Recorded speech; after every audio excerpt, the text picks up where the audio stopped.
And Jesse, when you were with OVW, like you were just talking about, you held the women's championship before it was even a thing, right? Yep. Yeah. So how did that feel, and how did that come about? It was pretty cool because, like, when I kind of got there, they didn't really have a good girls. I mean, they had awesome girls there, but they all were getting called up to TV. So Al didn't really have a group of girls yet to really make a cool division. Yeah. So he put me and Serena Deeb were actually the two chicks, non-contracted girls, that, because I was the big heel at the time, and they're like, let's make this OVW women's belt. So I, pretended I was the champ, and it was a fake belt, but then it became a real thing. So it's kind of cool to make history. So that was pretty cool. And yeah, it is. Yeah. And so you mentioned some of the women. Who would you say you worked best with while there? Serena. Definitely. Yep. Okay. Yep. We had a good little, because she's like the hometown girl that everyone loved. But then then ODB started like being the heel, but then I kind of turned babyface, kind of like the female Stone Cold, Steve Austin. So it was like, yeah.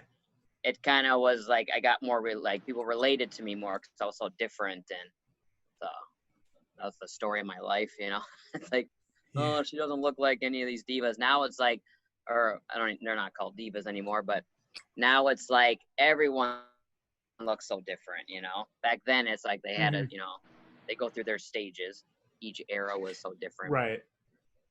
Yeah. So your character is maybe even a little bit ahead of its time, right? Did you ever think that? Yeah, because I think I would have been good during like the Trish Stratus, Lita, and Jazz era. If I was just, started a little bit earlier, but I'm glad it all worked out the way it did.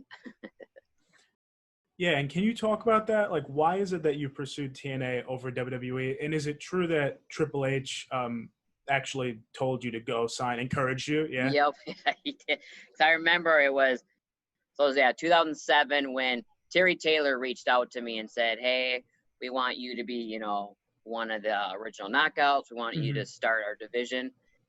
And I was like, oh, dang, that'd be cool. But then Triple H and Shawn Michaels actually were at OVW looking, scouting. And so you always get nervous. I'm like, I got to talk to Triple H and ask him. So I took him aside, and he watched my match that night. And I just said, hey, I got a call from, TNA. He's like, take it. He's like, I think that would be the best opportunity for you. He's like, you can be you. You can develop a character. Then down the road, you never know. But as of now, he's like, I love the character. He's like, I love the ODB. I love it. But Vince doesn't like it. So I never really pursued WWE. Once I got into TNA,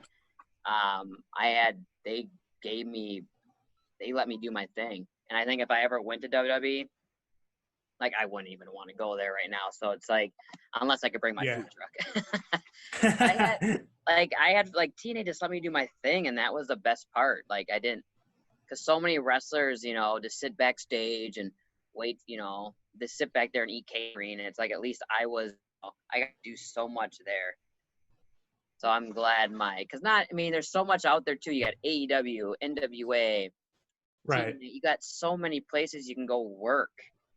And, and it's like, sometimes the grass is not always greener. People always think the big, the big stage. And it's like, you can make a hell of a name without even going there and be happy. Yeah. And so you'd say throughout your career, you were generally happy, right? With TNA. Yep, I was. Great. Yeah. I mean, there are some times I wanted, to tell some people to go F themselves, but no. But I got along with the office, Yeah. They knew if something was bothering me, they knew what they could tell. So we had a good relationship. Woo, Messy Daddy, boogie woogie man feel good. I tell my people, my brothers and sisters, don't you dare miss online. Rewind, recap, relive. Oh yeah.